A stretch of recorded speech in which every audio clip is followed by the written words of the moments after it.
Vamos a meditar en la palabra de Dios que se encuentra en Apocalipsis 12, versículos 12 al 17. Yo le voy a hacer un resumen y nada más de lo que allí está escrito. La palabra de Dios dice así: escribe al ángel de la iglesia que está en Pérgamos. El que tiene la espada aguda de dos filos dice esto: yo conozco tus obras y que no has negado mi nombre y que has guardado mi fe, pero tengo contra ti que retienes la doctrina de Balaam, la doctrina de los Nicolaitas, un poco más abajo. Y el Señor la exhorta diciendo: arrepiéntete por lo tanto. El que tiene oído para oír, oiga lo que el Espíritu dice a la iglesia. Al que venciere, yo le daré a comer del maná escondido, y le daré una piedrecita blanca, y en la piedrecita ha escrito un nombre nuevo que nadie conoce, sino solamente el que lo recibe. Que el Señor bendiga su palabra. Oremos. Eterno Dios y Padre Celestial, en el nombre de Jesús, recibe honra, gloria, majestad, reino y autoridad desde ahora y para siempre, por los siglos de los siglos, porque tú has dicho, Dios, que aquí mi palabra no volverá a mí vacía, sino que será prosperada conforme yo la envío. Señor, bendice tu iglesia, bendice tu pueblo, y a cada uno de los que ha llegado el día de hoy, lo bendecimos y bendecimos esta comunidad. Padre Santo de Nicaragua, Cali, en el nombre de Jesús, la bendecimos, la prosperamos y la llenamos de gracia. Y en el nombre de Jesús, Espíritu del Trino Dios, desciende sobre cada hogar, sobre cada familia, satisfaciendo la necesidad y el hambre que hay en el corazón. En el nombre de Jesucristo, que sobre todo nombre, bendecimos y santificamos tu santo nombre eternamente y para siempre, en el nombre de Jesús. Vamos a hablar entonces rápidamente, para no perder tiempo, sobre la iglesia de Pérgamos. Hoy estamos en Pérgamo. Qué lindo es estar en Pérgamo. Dice que Pérgamo es una ciudad muy famosa en el tiempo antiguo, una ciudad muy bella, una ciudad religiosa. Había muchos dioses en aquel lugar y era famosa Pérgamo antiguamente, cuando uno estudia un poco de historia, porque allá en Pérgamo se descubrió el pergamino.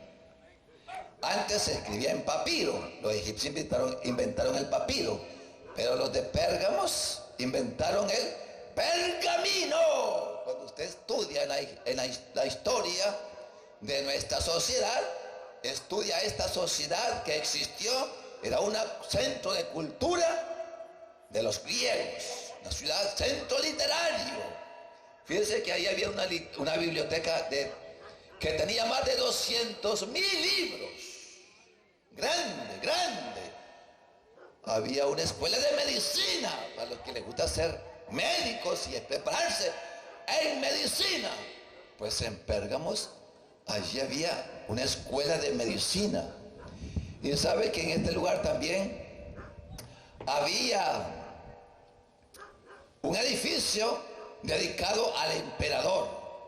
Ahí se adoraba al Augusto César, a los emperadores romanos.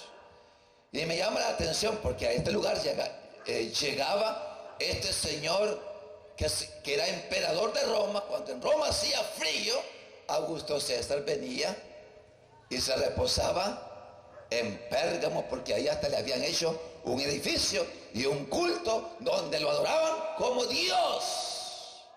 Pérgamo era una ciudad famosa por la idolatría, por dioses paganos. Allí también se adoraba, había un bosquecito donde tenían dioses para Atena, para Adrián, tenían dioses para Bacos, para Júpiter, para Minerva, también para Apolo y también para Esculapio. Déjeme decirle, en este lugar era un centro de medicina. Entonces, ese centro de medicina donde era Esculapio, hasta el día de hoy, la serpiente es el símbolo de la medicina. Donde usted vaya a una farmacia, ponen arriba una serpiente, símbolo de la medicina, que viene de Pérgamos, una ciudad idólatra y una ciudad religiosa completamente. Y allí, ¿cómo se llama? Se adoraba a la serpiente. Oiga, déjeme decirle, el templo a Esculapio era un templo redondo. Y cuando usted tenía una enfermedad, lo llevaba al templo de la serpiente para sanarlo. Me llama la atención porque ese templo tenía unos orificios y ahí se oían unas vocecitas que, como de mujer, que le decían: ya te sientes bien, estás mejor. Un tratamiento psicológico a las personas que llegaban enfermas. Y después lo pasaban por unos baños de, ¿cómo le llaman eso? Donde hay aguas termales y también baños sauna. Le daban un masaje a la persona. Ya te sientes, y la persona oye la vocecita: ya estás sana, estás casi sano, estás mejor, te sientes mejor. Pero era psicológico el tratamiento y también terapéutico, porque le hacían masaje a las personas. Dígame usted. Y si usted todavía decía que se sentía mal, entonces lo llevaban al templo de Esculapio, allí mismo. Y el templo de Esculapio me llama la atención porque, leyendo la historia, tenía una puerta que daba para atrás y una puerta por donde entraban los pacientes. Y me llama la atención porque cuando la persona entraba, ahí la dejaban en el templo y comenzaban a soltar las culebras, que no son venenosas. Las comenzaban a soltar para que las personas le pasaran encima las culebras, porque supuestamente las culebras tenían una propiedad curativa, y con solamente tocar la serpiente, y más que la serpiente le pasara encima, la persona se podía curar. Los que ahí salían muertos salían por la puerta de atrás, y los que salían vivos salían por la puerta de adelante. Para que nadie se diera cuenta, salían por la puerta de atrás. Era bien interesante y bien curioso, pero la verdad es una. Oiga, yo creo que seguramente este asunto de la serpiente viene del tiempo de Noé, del tiempo de Moisés, porque Moisés mandó a levantar una serpiente en el nombre del Señor, y la palabra de Dios dice que todo aquel que miraba a la serpiente era salvo. Pero aquí era un centro ya de idolatría. Recuérdese que en número 21 se levanta la serpiente. Más adelante Moisés tiene que destruir la serpiente que había hecho, porque los hombres somos idólatras. Nos gusta adorar las cosas que vemos. Y dice la palabra de Dios que Moisés tuvo que destruir la serpiente. Y así nosotros tenemos que destruir todo aquello que le quita la honra y la gloria a Dios. Y cuando Dios le habla a la iglesia de Pérgamo, le dice: yo soy el que tiene la espada aguda de dos filos. Cuando el Señor habla de esa manera, le está diciendo a la iglesia, en otras palabras, o al pueblo de Dios: solamente yo sano, solamente yo salvo, solamente yo restauro, solamente yo doy vida. Yo soy, Por eso la palabra de Dios dice en Hebreos 4:12 que la palabra de Dios es viva y eficaz y más cortante que toda espada de dos filos, que penetra hasta partir el alma, las coyunturas y los tuétanos, y discierne las intenciones y los pensamientos del corazón. Por eso dice el Señor a esta iglesia: yo conozco tus obras. Te podrá decir: no me conoce, Señor, pero Él lo está conociendo. Conocía la idolatría que había en Pérgamos, y el Señor le dice: yo sé dónde vives y dónde moras y dónde estás situada. Dios conoce que usted está viviendo aquí en este lugar de Nicaragua, Cali. Y a esta iglesia le dice el Señor: yo sé dónde vives, donde está el trono de Satanás. ¿Qué problema? Era un centro religioso dedicado a la idolatría. Y la idolatría no glorifica a Dios. Déjeme decirle que la palabra de Dios dice que tienen manos, en el Salmo 115, tienen manos y no pueden palpar, tienen oídos y no oyen. Jeremías decía, el profeta, que los tienen que cargar. Eso es la idolatría. Dios no se complace en la idolatría. Dios quiere que le adoremos en espíritu y en verdad. Es menester que los que vamos a adorar a Dios, a servirle a Dios, nos acerquemos a Él con un corazón sincero, contrito y humillado. Acercados pues confiadamente al trono de la gracia para alcanzar misericordia y hallar gracia para el momento oportuno, socorro. Con gracia, con fe, con una fe viva. Dios le dijo a la mujer samaritana cuando estaba en el pozo, dice: que tuviera sed y bebiera de esta agua, volverá a tener sed. Pero el que bebiere del agua que yo le daré, no tendrá sed jamás, sino que de su vientre saldrán ríos de agua viva que saltan para vida eterna. Es la palabra de Dios que quiere fluir en tu vida y en mi vida de una manera eterna, eterna, eterna, pero se consigue y se recibe por medio de la fe. Es un asunto de fe en un Dios vivo. Entonces Dios sabe dónde nosotros moramos, dónde nosotros estamos. Dios conoce tu corazón y conoce mi corazón, conoce tu vida, conoce tu pensamiento y por los problemas, por lo que está pasando en el día de hoy. Y el Señor dice: yo soy el que tengo la espada aguda de dos filos. Adórame a mí, sírveme a mí, dame la honra y la gloria a mí y nada más. Mire, y me llama la atención porque hay elogios para esta iglesia que vive en un ambiente de idolatría, de paganismo. Hay elogios porque el Señor le dice: pero retienes mi nombre.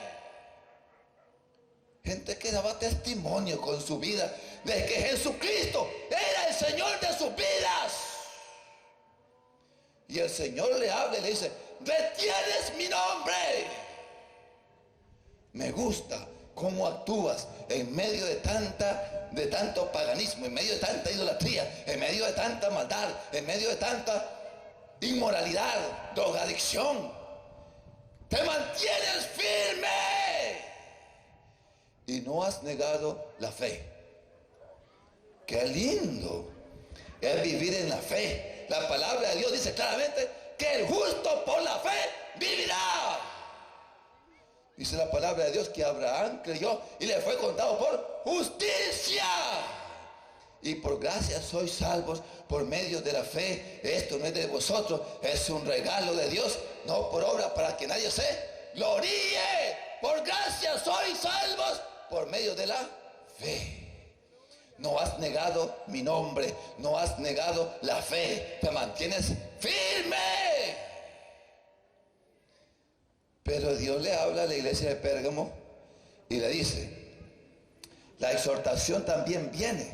Y le dice al Señor, pero tienes esto que no me agrada. Habían ahí personas que tenían dos doctrinas que guardaban. La doctrina de Balaam y la doctrina de los Nicolaitas. Vamos a ver. De Balaam se habla de tres cosas. El error de Balaam. El error de Balaam es simplemente que pensó que él podía maldecir al pueblo de Dios, porque el pueblo de Dios era pecador. Israel, cuando se le presentó al rey donde él vivía, se llamaba Barak, le dice, maldícelo, y él pensó que los podía maldecir, y Dios le dijo, no los puedes maldecir, yo los he bendecido y son benditos. Y eso nos representa a nosotros. Usted no puede ser maldecido por nadie, porque Dios lo ha bendecido y usted es bendito, y la sangre de Jesucristo, su Hijo, nos limpia de todo pecado y de toda maldad. Y si en algo hemos pecado, entonces dice la palabra de Dios, que si confesamos nuestros pecados, Él es fiel y justo para perdonar nuestros pecados y limpiarnos de toda maldad. Limpieza que Dios quiere dar y traer al corazón del hombre. Oiga, pero la iglesia de Pérgamo, en Balaam, se habla del error de Balaam. Él pensó que podía maldecir al pueblo, y cuando trató de maldecirlo, el Señor lo dice, no lo puedes maldecir. El pueblo de Dios es bendito. El pueblo de Dios es santo. El pueblo de Dios está protegido. El pueblo de Dios está guardado. El pueblo de Dios es especial para Dios, porque vosotros sois para mí pueblo especial, pueblo adquirido, pueblo, nación santa, real sacerdocio de Dios. Eso somos nosotros, eso es usted, por medio de la fe. Ahora también se habla del camino de Balaam, no solamente del error. El camino de Balaam, ¿cuál era? La codicia. Hermanos que se llenan de ambición y quieren tener más y más y más y más, cuando Dios ya le ha bendecido suficiente y Dios le ha dicho, tiene todo lo que necesita, ¿para qué quieres más? Cuando ya entra la codicia, usted deja a Dios por las cosas materiales. Y eso fue el problema, el camino de Balaam. Dice que por la codicia se fue por un camino en desobediencia, tratando siempre de maldecir al pueblo de Dios.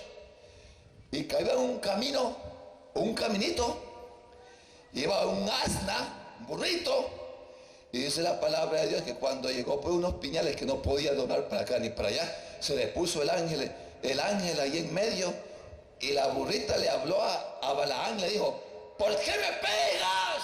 Si por tanto tiempo te he servido, no te he hecho nada malo. ¿Ha escuchado alguna vez a usted que un burro, una burra le hable al que lo monta? Pues en este caso se dio el caso de que la burra le habló a Balaam, porque el camino de Balaam era torcido, y la burra se detuvo y le salvó la vida a Balaam, porque el ángel de Dios, que era Jesucristo, le dijo, si el ángel la hubiera pasado, la atravieso a ella y te atravieso a ti, por la codicia. Contento con lo que tenéis ahora, porque Él dijo, no te desampararé ni te dejaré. Nada le va a faltar a usted, porque nuestro Dios es un Dios autosuficiente. ¿Por qué os afanáis, dice el Señor, por el vestido, por la vida, por la comida? Esas cosas buscan los gentiles. Vuestro Padre sabe que tenéis necesidad de ella. Buscad primeramente el reino de Dios. El reino de Dios. Y todas esas cosas yo se las voy a añadir. Es una promesa de Dios. Y sea todo hombre mentiroso, pero Dios verás. Lo que usted necesita es un problema de Dios. Lo que usted necesita simplemente es volverse a Dios y entregarle su corazón de todo corazón a Dios. Oiga, el otro problema de Balaam, teníamos el error de Balaam, el camino de Balaam y la doctrina de Balaam. ¿Sabe cuál era la doctrina de Balaam? Oiga, dice que la doctrina de Balaam era la inmoralidad sexual, adulterio y fornicación. ¿Cuánto está en adulterio o en fornicación? Usted está practicando la doctrina de Balaam. ¿Qué les parece? La doctrina de Balaam. La inmoralidad sexual, infidelidad a su esposa, infidelidad a su esposo. Dios te está viendo, porque Dios te conoce. Y Él dice, basta ya, arrepiéntete, deja ese hombre, deja esa mujer y vuélvete a mí. El problema más serio con el Señor. No quiere que nosotros andemos a media, porque Él te está hablando, porque Él conoce tu corazón. Y Él te está hablando porque Él te ama. Y Él te está hablando porque quiere lo mejor para ti. Y lo único que tienes que hacer es volverte a Dios. La doctrina de Balaam entonces es inmoralidad en el matrimonio, fornicación de los jóvenes. Y también decía que a Balaam le gustaba comer de los sacrificados a los ídolos. Significaba que le gustaban las cosas mundanas, el mundo y su concupiscencia. Y el Señor ha dicho claramente, oh almas adúlteras, ¿no sabéis que la amistad con el mundo os constituye enemigos de Dios? No podemos servir a Dios y al mundo. O amamos al mundo o amamos a Dios. Pero no podemos servir a dos señores, porque amamos a uno y menospreciaremos al otro. Entonces Dios demanda un cambio radical. Poner la fe en Cristo Jesús. Por ahí comienza el cambio radical en la vida de las personas. Es tan sencillo y tan fácil, pero a veces tan difícil para aquellos que están atrapados en la inmoralidad y en la mundanalidad. ¿Cuántos aquí son medios cristianos y medios mundanos? Entonces Dios demanda una entrega absoluta y total. Ven a mí, dice el Señor. Si vuestros pecados fueren como la grana, como el carbón, como la nieve, serán emblanquecidos. Si fueren rojos como el carmesí, vendrán a ser como blanca lana. Pero ven a mí y estemos a cuenta, dice el Señor. Ya basta de estar jugando las cosas de Dios. Venid luego, dice Dios, y estemos a cuenta. Ya. Luego significa ya. Corte de una vez por siempre. ¿Y cómo va a cortar? Usted corta viniendo a Jesús y diciéndole, Señor, yo no puedo con la culpa, con el pecado y con la carga que llevo en mi corazón. No lo puedo dejar, porque usted por su cuenta no lo puede dejar.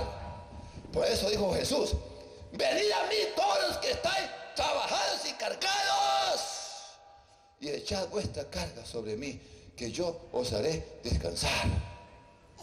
Él tiene el poder y la autoridad de renovarlo, de restaurarlo y de hacer nuevas todas las cosas en su vida por medio de un acto sencillo de fe.